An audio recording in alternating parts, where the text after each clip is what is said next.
the real psychology of self-confidence. You will always notice what others think of you. It's a fact of human life that we often try to ignore or fight. Society tells us we should be confident, independent, unbothered by judgment. Social media promises that true self-assurance comes when you stop caring what others think. But the truth is simpler and more freeing. Caring about how people see you is not a flaw. It is a deeply human trait, and it always will be. When you ask yourself, how do I stop worrying about what others think? What you're really asking is, how can I exist in this world without social fear or awareness?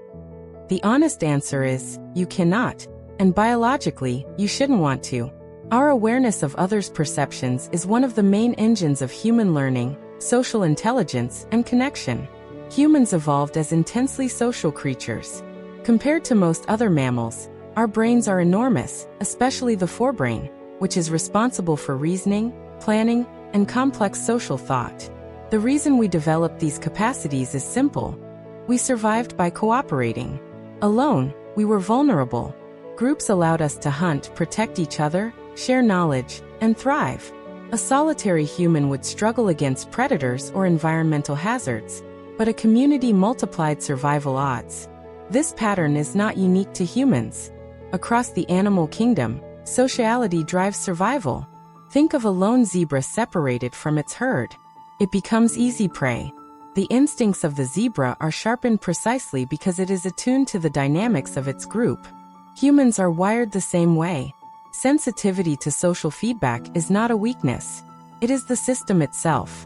Caring what others think is embedded in our neurology. Even people who seem outwardly self-assured, even narcissists, notice how they are perceived. Self-awareness and social monitoring are universal. When we obsess about judgment, it is not because we are failing biologically, but because our environment has changed dramatically. For most of human history, the people whose opinions mattered were local. They were your family, your neighbors, your friends, your co-workers. Your reputation was shaped by repeated, meaningful interactions. You knew who could help you, who you could trust, and who you wanted to impress. Social feedback was tangible and directly relevant to survival. Now we live in a different world. Social media has blown the scale of social monitoring out of proportion. One post, one photo, one comment can reach hundreds, thousands, or even millions of strangers. Our social networks now include complete strangers with no context, no shared experience, and no accountability. Your sense of self, which always develops in response to how others perceive you, now reflects a global audience that can praise, shame, ridicule, or cancel you instantly. This is an environment our brains were never designed to handle. Feeling anxious or self-conscious in this environment is normal. It is not a flaw. The issue is not that you care too much. It is that the circle of others whose opinions you register has expanded far beyond what your brain evolved to manage. Your nervous system is trying to keep up with a constant stream of evaluations from people you will never meet and will never know. Normal social concern is adaptive. It allows you to learn, adjust, and grow. When you notice how others react, you gather information about your behavior, your communication, and your relationships. You learn what works, what doesn't, and how to navigate the social landscape. This is the basis of emotional intelligence. Problems arise when concern turns into obsessive thinking. When you replay interactions endlessly, fear judgment constantly, or allow the perceived opinions of others to dictate your choices, concern becomes harmful. Overcaring can interfere with your work, your relationships, and your sense of self-worth. At this point, it is not biology but anxiety and distorted thought patterns driving the distress. The path to self-confidence is not to erase social awareness. It is to act in spite of it. Confidence grows through repeated action, not through thought alone. It shows itself when you step into situations before you feel ready, tolerate discomfort, and engage with the world despite self-consciousness. It is built in small increments, showing up for a conversation, speaking in a meeting, trying something new, or performing in front of an audience. Each act reinforces the understanding that other people's perceptions, while noticed, cannot reduce your value. Confidence is about reconciling awareness with action. You care what others think because you are human. True self-confidence is not the absence of that awareness. It is the ability to move forward regardless. It is learning to distinguish between the social signals that matter and the noise that does not.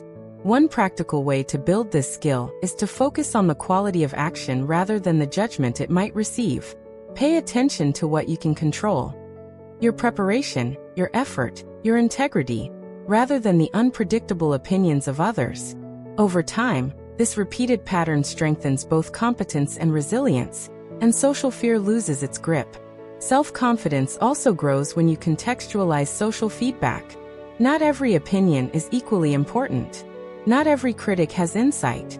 The more you learn to filter which voices truly matter, the more energy you reclaim for meaningful action.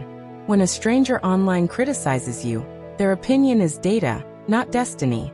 When a trusted friend offers feedback, that is information you can use to refine your behavior. Differentiating these sources is part of maturing psychologically. Modern life amplifies social anxiety because our minds are still designed for smaller, tangible communities.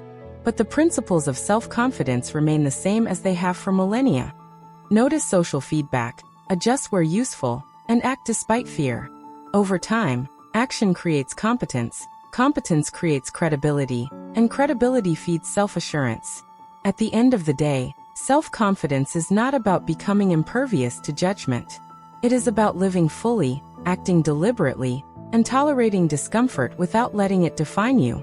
Caring what others think will never go away, and it should not. The goal is to care selectively, act purposefully, and reclaim your life from the endless opinions that cannot touch your value. Self-confidence is not built in isolation. It is built in the messy, noisy human world. You will always notice eyes on you, voices in your head, and judgments swirling around. The difference is that you step forward anyway. You show up, even when self-conscious. You experiment, fail, succeed, and learn.